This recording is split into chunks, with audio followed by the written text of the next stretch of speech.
successful torpedo run can be defined as thus. Any run in which you, the destroyer, inflicts damage upon an enemy ship while remaining concealed or minimizing the time spotted and possible damage to your ship thereafter. In short, you did damage and survived. If you sunk your target, even better.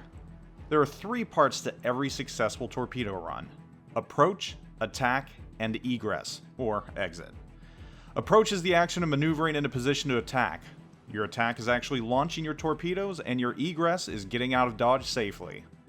In a perfect world, you have long-range torpedoes and high concealment. This allows you to safely stealth fire, minimizing your approach needs. Unfortunately, not all destroyers are equipped with 20-kilometer torpedoes and 5.9-kilometer concealment. This is especially true in the low tiers, where concealment often borders torpedo range, if even. This is where it gets tricky and dangerous.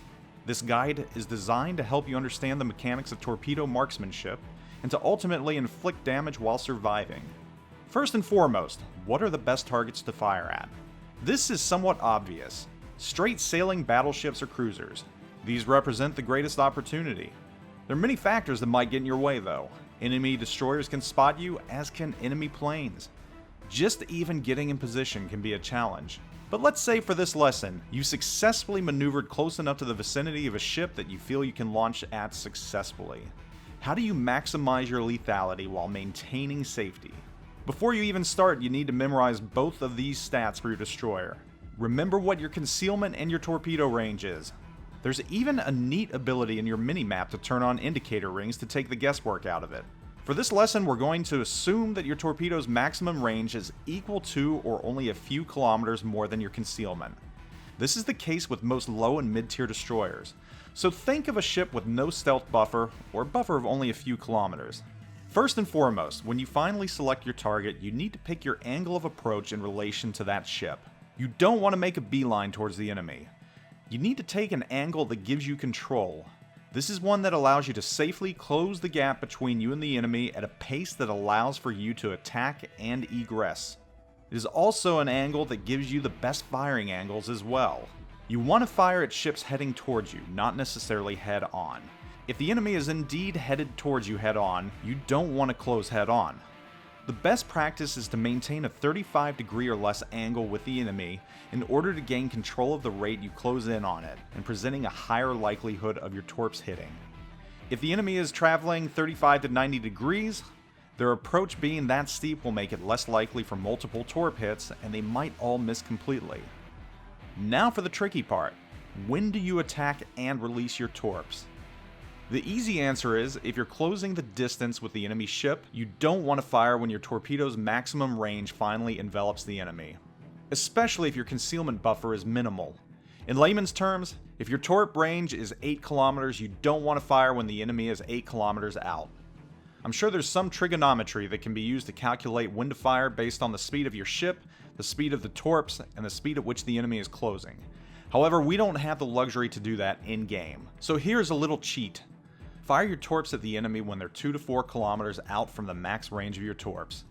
Chances are that in most circumstances they will close the distance.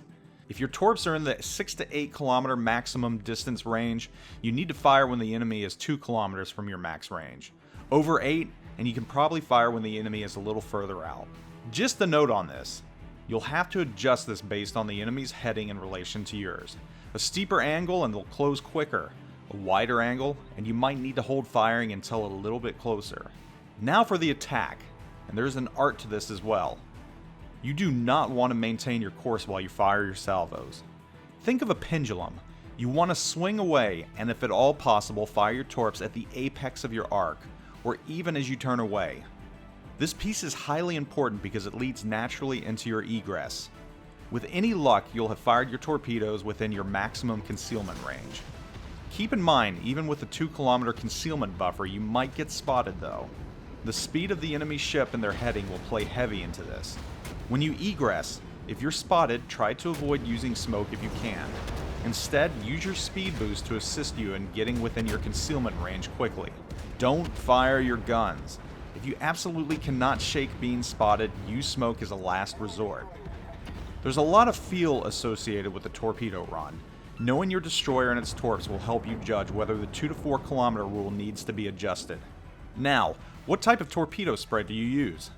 Conventional wisdom says to always use a narrow spread. In the example of a straight line sailing battleship, I would agree. And to that extent, you can straddle the torpedo indicator as well, firing one salvo directly on it and maybe one slightly forward or behind depending on the enemy's speed. If you think the enemy might alter course, you can always fire one narrow and one wide spread. The wide spread might help score a hit if the enemy turns. The flatter the enemy's heading in relation to you, the higher the chance your torp aim won't need adjusting, and the less likely the enemy is to turn so much that all of your torps will miss.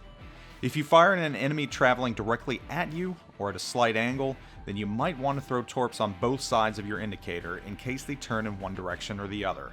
If you're firing at a cruiser, they're much faster, so be sure to lead more ahead.